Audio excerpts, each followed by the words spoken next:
When my daughter-in-law told me to leave, I smiled instead of crying. I don't really know why I did that. Maybe because, after all these years, I had no more tears left. Or maybe because I didn't want her to see how much it broke me. It was a quiet morning. The kind that starts with the smell of tea and ends with the sound of a door closing. I was folding my son's old clothes, just a few shirts he'd left behind in the cupboard when he got married.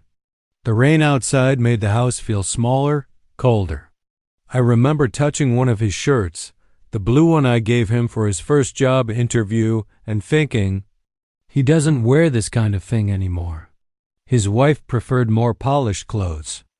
Expensive ones. When she came into the room that day, her face was calm. But her words weren't. She said, "Amma, I think it's time you go back to the village for a while. You'll be more comfortable there." Her tone was polite, too polite. Like someone rehearsing for a conversation they didn't want to have. I stood there, my hand still resting on the folded shirt. "Is everything all right, Beta?" I asked. She smiled, just slightly. "Of course, Alma. It's just, the house feels a bit crowded. You know, for the baby and all." The baby. My first grandchild. The reason I had stayed longer than I planned. The reason I thought I was needed. I wanted to argue, but my voice refused to come out. So I nodded. "All right," I said softly. "If that's what you want." She looked relieved. That was the hardest part, seeing relief in her eyes when she knew I'd agreed to leave. That afternoon, I packed my small suitcase. The rain kept falling, whispering against the window like an old friend trying to comfort me. My son didn't come home until evening. By then, I was already waiting near the door, my bag beside me. He looked surprised. "Ma, what's going on?" "Your wife thinks I need some rest," I said with a small smile. "She's probably right." He frowned, then looked toward the bedroom where she was. I could see the conflict in his eyes, but he said nothing. Just silence.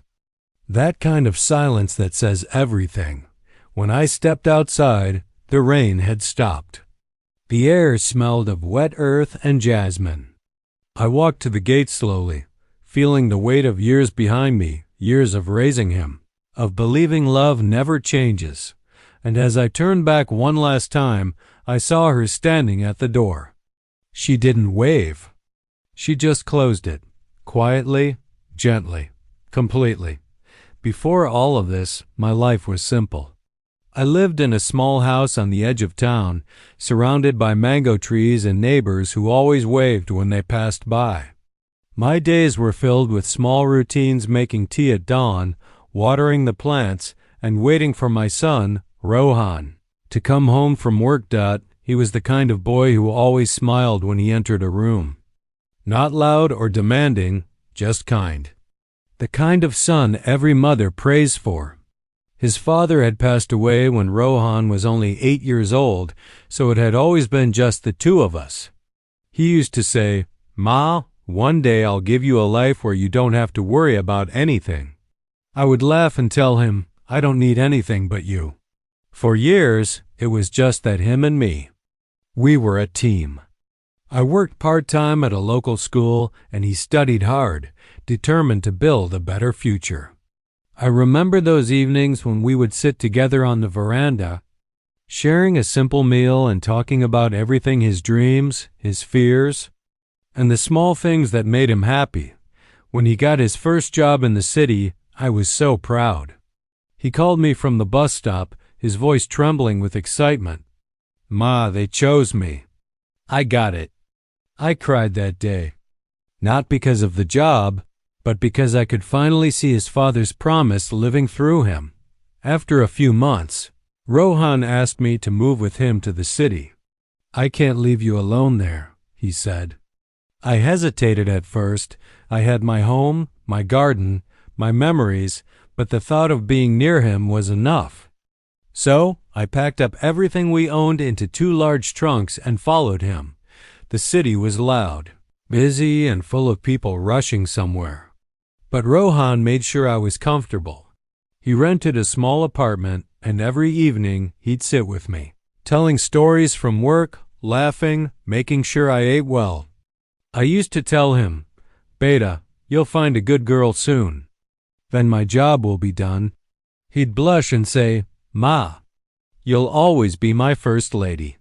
Then one day, he brought her home in EHA. She was beautiful, confident, and spoke with a sweetness that made me like her instantly. She wore her hair neatly tied, her eyes full of warmth when she looked at him. "Auntie," she said softly, "Rohan talks about you all the time." I smiled. "That's because he's my whole world," I replied. From the beginning, I tried to make her feel like a daughter.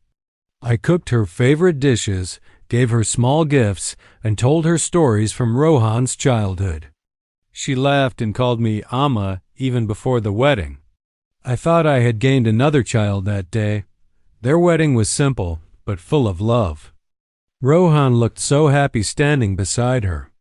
I still remember how he held her hand during the ceremony and glanced at me with tears in his eyes as if to say, "Ma, I kept my promise.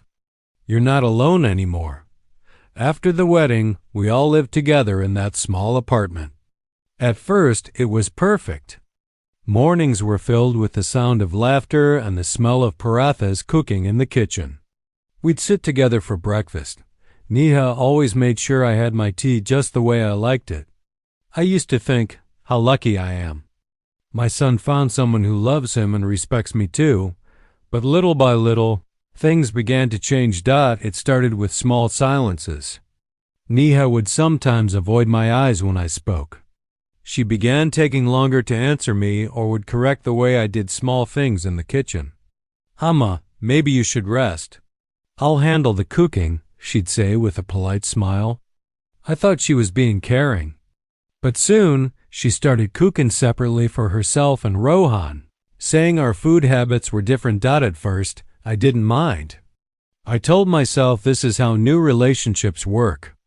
Everyone needs time. But then, there were small whispers. I wasn't supposed to hear her talking on the phone. Saying things like, "He's too attached to his mother," or "She doesn't understand city life." I told myself not to take it personally. I prayed every night for understanding, for peace in our home. Then came the first argument between Rohan and Neha. I was sitting in the living room when I heard her say, "You can't make every decision after asking your mother." Her voice was low but sharp. I froze, not wanting to make it worse. Rohan tried to calm her, saying, "She's my mother. I just want her to feel included." That night, when I brought them tea, Neha's eyes were red. I placed the cups down quietly and said, "Everything all right, Beta?" She smiled, though it didn't reach her eyes. "Of course, Amma, just a small misunderstanding." But misunderstandings have a way of growing roots if you don't pull them out. After that, Rohan spent longer hours at work and Neha stopped joining me for evening tea. I tried to bridge the gap by helping her around the house, but she would often say, "Amma, I've got it. You should rest." Her words were kind, but her tone distant. One evening, as I was folding clothes in the bedroom, I overheard her on the phone again. "I just want my own space," she said. "I can't live like this anymore. His mother is always around." My hands trembled, holding his shirt, the same blue one. For the first time, I realized I was slowly becoming an outsider in my own home. Still, I kept smiling. I thought love and patience could heal anything. I began writing small notes for Neha, little reminders like, "Don't forget your umbrella," or "I made your favorite curry." She never mentioned them, but I saw her reading them sometimes. I took that as a small sign of hope. And when she told me she was expecting, my heart filled with joy. I hugged her tightly, and for a moment, she hugged me back. I thought, maybe now we'll be a family again. I started knitting baby clothes and planning meals for her. Rohan was happier than ever. He'd place his hand on her belly and say, "Ma, soon you'll have someone else to love." I laughed, but inside, I prayed that love would bring us closer, not push me further away. Those months were quiet, peaceful, almost. But beneath that calm, something fragile was breaking. I could feel it. In the way Neha moved around me, and how my son spoke less when I was in the room. The rain that afternoon wasn't just outside, it felt like it had seeped into the walls, into our hearts. The house that once echoed with laughter now echoed with silence. Rohan had started coming home later and later. He said it was because of work, but I knew better. He didn't want to come home to the tension. And Neha, she had grown quiet too. She rarely spoke to me, and when she did, her voice carried a kind of politeness that cut deeper than anger. Still, I tried. Every morning, I made tea for the three of us. I'd place their cups on the table and wait. Sometimes they drank it. Sometimes they didn't. On those mornings, I'd pour the cold tea down the sink and tell myself, maybe tomorrow will be better. But tomorrow didn't come. When Neha's pregnancy entered its 7th month, she began staying mostly in her room. I offered to help her with the baby preparations, but she refused gently every time. "It's okay, Amma. I've already ordered everything online," she'd say, her eyes never quite meeting mine. I missed the old days, the laughter, the small talks, even her asking me for recipes. Now it felt like there was an invisible wall between us, and no matter how many times I knocked, she wouldn't open the door. One evening, I heard them talking behind closed doors. I wasn't trying to eavesdrop, but the walls in that house carried sound easily. Neha's voice was tired but firm. "Rohan, we need our own space. Every couple does. I can't raise our child like this. Your mother means well, but I feel like I can't breathe." There was a long silence, then Rohan's voice soft, uncertain. "She's my mother, Neha. She's all I have." "I'm not asking you to abandon her," Neha said, her tone lowering. "Just, maybe she can go back to the village for a while. At least until the baby comes." I froze. My heart pounded so loudly I could barely hear the rest. When I walked away from the door that night, my feet felt heavier than my heart. I wanted to pretend I hadn't heard, but her words stayed with me. Go back to the village. That night, I barely slept. I stared at the ceiling, listening to the rain hit the glass. Every drop sounded like a memory, a small reminder of how things used to be.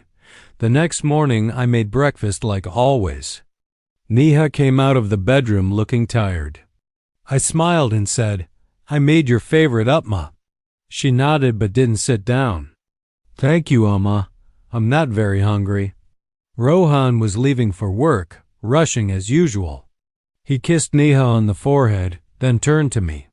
"Ma, I might be late again tonight. Don't wait for dinner." I nodded, forcing a smile.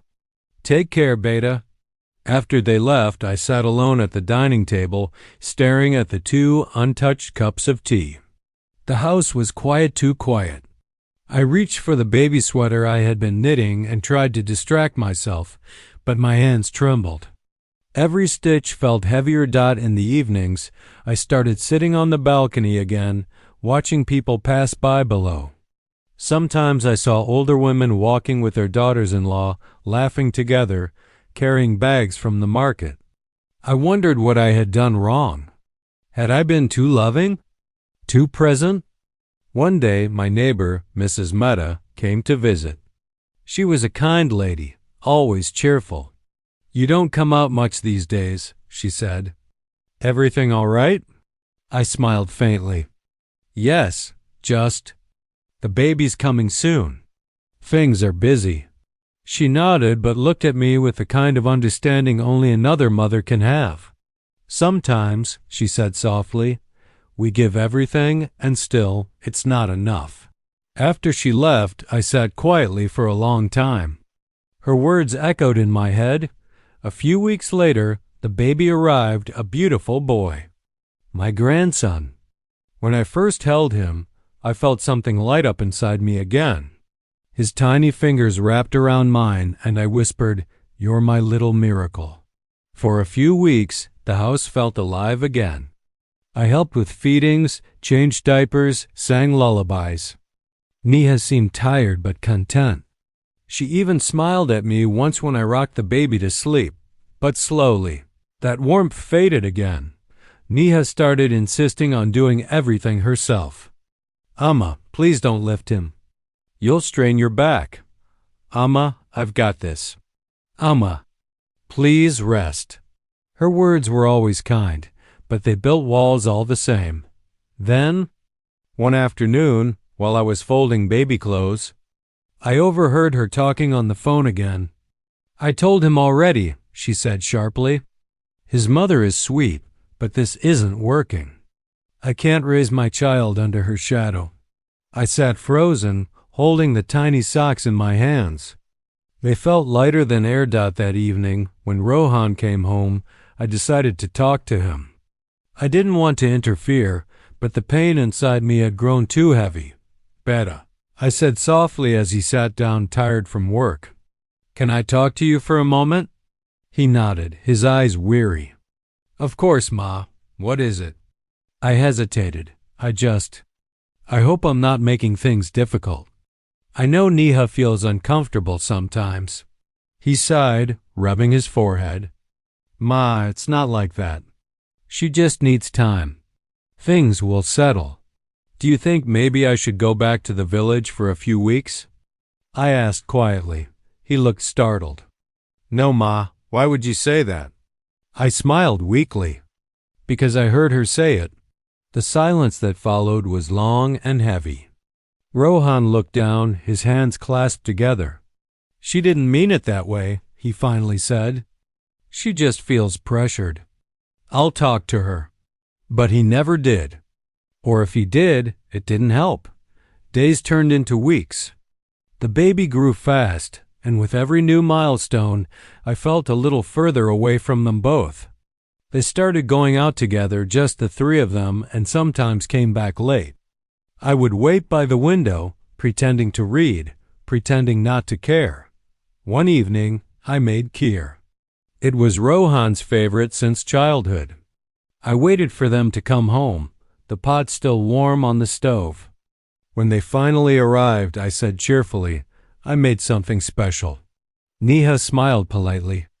"That's sweet, Amma, but we already ate." The pot of kheer sat untouched until midnight. I poured it out the next morning, the smell of wasted milk filling the kitchen. That day, something in me began to accept what I had been denying. Love alone cannot hold a home together. The small gestures I made folding laundry, cooking meals, tidying the living room became invisible. They passed me in the hallway without noticing. I began spending most of my time in my room, knitting, writing letters I never sent, and watching old photos on my phone. Then one morning, it happened. Neha approached me in the living room, her face calm, her tone almost rehearsed. "Amma, can we talk for a moment?" I looked up, sensing something in her voice. "Of course, Beta." She sat across from me, her hands clasped together. "I've been thinking. Maybe you should go to the village for a few months. Just until the baby grows a little. You'll be more comfortable there." For a moment, I just stared at her. I wanted to ask, what about me being here? What about family? But the words didn't come. Instead, I smiled. "If that's what you think is best." She looked relieved. "Thank you, Amma. I know it's hard, but this will be good for everyone." That night, I sat in my room, looking at the suitcase I had once used to come to the city. It was old now, the corners worn. I began folding my clothes slowly, one by one. The smell of detergent and rain mixed in the air. When Rohan came home, he looked confused. "Ma, what's going on?" "Neha thinks I should rest in the village for a while," I said quietly. He looked at her, then at me. I could see the conflict in his eyes, the helplessness of a man caught between two loves. "Ma," he began, but I stopped him. "It's all right, Beta. I understand." He said nothing. The next morning I woke up early, made tea for both of them, and placed it on the table. They were still asleep. I didn't wake them. I sat by the window, watching the rain again, remembering all the years that had brought us here. When the taxi came, I picked up my suitcase. Rohan helped carry it to the door. I could feel his guilt, his silence, his love all tangled together. At the door, Neha stood quietly, holding the baby. I smiled at him, kissed his tiny forehead, and whispered, "Be good, little one. Always love your parents." When I looked up, Neha's eyes met mine for a second. I wanted to say something kind, something motherly. But before I could, she gently stepped back and closed the door. The soft sound of a latch. A pause, then only rain. That was the moment everything changed. Not loudly, not with anger, just with silence. When the train began to move, I looked out the window, watching the city shrink behind me. The tall buildings blurred into gray shapes, the streets fading beneath the rain. I held my old handbag close and rested my head against the glass. The reflection staring back at me looked tired, older somehow. But there was a quiet strength in those eyes, too. The journey to my village took nearly 6 hours. I spent most of it thinking, not crying, not angry, just thinking. About Rohan, about Neha, about how love changes shape with time. I remembered the day I left that same village with my son, full of hope. Back then, I had told myself that city life would give him more than I ever could. And it did, just not in the way I imagined. When the train finally stopped, my cousin Ravi was waiting at the station. He was surprised to see me alone. "Bobby, you didn't tell us you were coming." I smiled faintly. "It was a sudden decision," I said. He took my suitcase and walked me to his small car. As we drove through the narrow lanes of the village, the smell of wet earth filled the air. The fields were green after the rain. Children ran barefoot through puddles.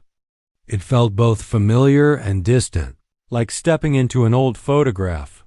When we reached my house, the same one I'd left years ago, I felt my chest tighten. The garden was overgrown, the paint faded, but it was still home. Ravi helped me settle in and said, "You should have called. We'd have cleaned everything up." "It's all right," I replied softly. "I'll do it myself. I need the work." That evening, I opened all the windows. The air smelled of dust and memories. I made myself a cup of tea, sat on the old veranda, and watched the sunset turn the sky orange. For the first time in months, the silence felt gentle, not heavy. The next few days passed slowly. I cleaned every corner of the house, one room at a time. I found Rohan's childhood toys, his school medals, and the small wooden frame with our photo, the one taken on his first day of college. I wiped the dust off and placed it by my bedside. Each morning, I cooked simple meals and walked to the market for vegetables. The shopkeeper, an old friend, recognized me instantly. "You've come back for good?" he asked. I hesitated. "For a while," I said. In the evenings, I would sit outside, listening to the crickets and thinking about the baby. I wondered how big he'd grown, what he looked like when he smiled, whether he had Rohan's eyes or Neha's. Sometimes, I caught myself talking to the stars as if they could carry my words to him. "Your grandma misses you," I'd whisper softly. But as peaceful as the days were, the nights were long. I'd wake up at odd hours, thinking I heard Rohan calling, only to find the house quiet. I missed his footsteps, the sound of him laughing in the kitchen, the way he'd call out, "Ma, where's my wallet?" It's strange how,